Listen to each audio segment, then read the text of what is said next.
আপনাদের প্রতি আমাদের অন্তরের অন্তঃস্থল থেকে কৃতজ্ঞতা। আমরা শুধু আপনাদেরকে একটা কথাই বলি, একটা অনুরোধ করি।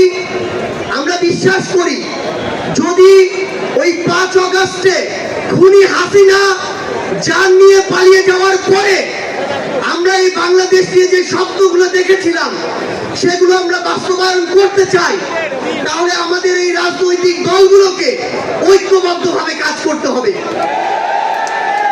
আমাদের যে কোনো একটি বিষয়ে পক্ষে বিপক্ষে কথা থাকবে, যুক্তি তর্ক থাকবে, কিন্তু দিন শেষে যেটা দেশের জন্য, দেশের মানুষের জন্য মঙ্গলকর, আমরা সবাই যেন সেটাতে ঐক্যবদ্ধ হতে পারি। আমরা বিশ্বাস করি আমাদের এই রাজনৈতিক দলগুলোর মধ্যে যদি এই মিউচুয়াল রেসপেক্টটা থাকে, আগামীর বাংলাদেশ হবে অপ্রতিরোধ্য বাংলাদেশ। আমরা আপনাদেরকে অনুরোধ করি, বাংলাদেশের সরকারি যত কর্মকর্তা কর্মচারী আছে তারা যেন আর তাদের দায়িত্ব পালন বাদ দিয়ে তোষামোদির রাজনীতিতে লিপ্ত না হয়। আমরা অনুরোধ করি বাংলাদেশ পুলিশ নামক যেই প্রতিষ্ঠানটিকে খুনি হাসিনা ধ্বংস করে দিয়েছে সেই প্রতিষ্ঠানটি যেন কাজের মাধ্যমে তার গৌরবটি আবার ফিরিয়ে আনে।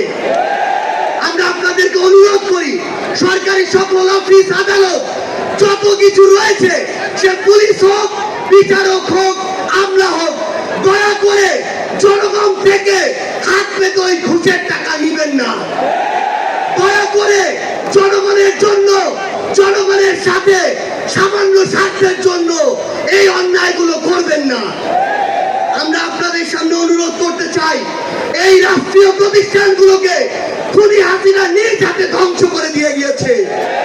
সকল রাজনৈতিক দলকে ঐক্যবদ্ধভাবে এই প্রতিষ্ঠানগুলো সংস্কার করতে হবে।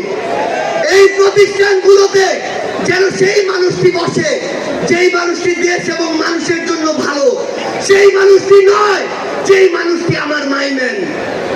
আমাদের একটি জিনিস লক্ষ্য রাখতে হবে, আমার সামনে আমার আহত যোদ্ধারা, আমার সামনে 16 বছর ধরে বিভিন্ন রাজনৈতিক দলের কিংবা নির্দলীয় যারা ফাইট করেছেন তারা বসে আছেন।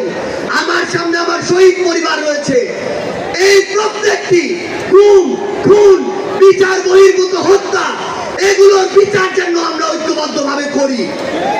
এই খুনি হাসিনার বিচার যেন আমরা ঐক্যবদ্ধভাবে করি।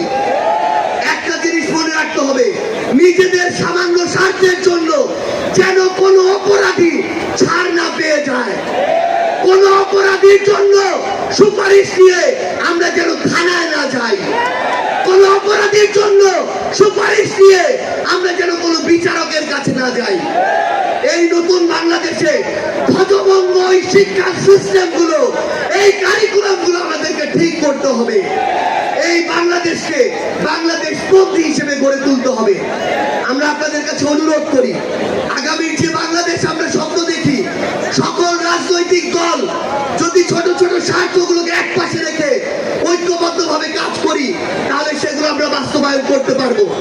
এই মঞ্চ থেকে আমরা যেন এই শপথটুকু নিয়ে যাই, এই ছোট্ট জীবন সৃষ্টিকর্তা যাদেরকে গুরুত্বপূর্ণ দায়িত্বগুলোতে রেখেছেন, এগুলো তাদের কাছে আমানত স্বরূপ। আমরা যেন এই ছোট্ট জীবনে এত বড় দায়িত্বের আমানত গুলো দয়া করে খেয়ানত না করি।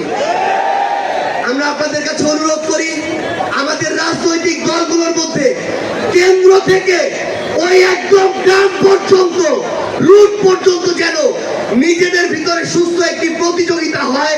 দয়া করে যেন আমরা কাউকে প্রতিপক্ষ না মনে করি।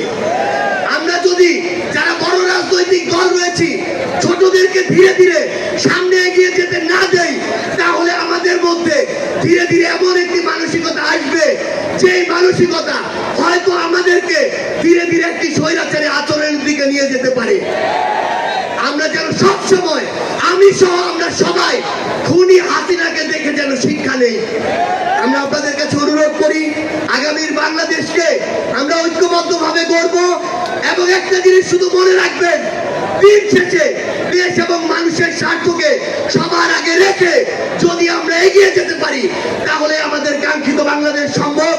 আপনাদের সাথে লড়াইয়ের রাজপথে অথবা বিজয় দেখা হবে।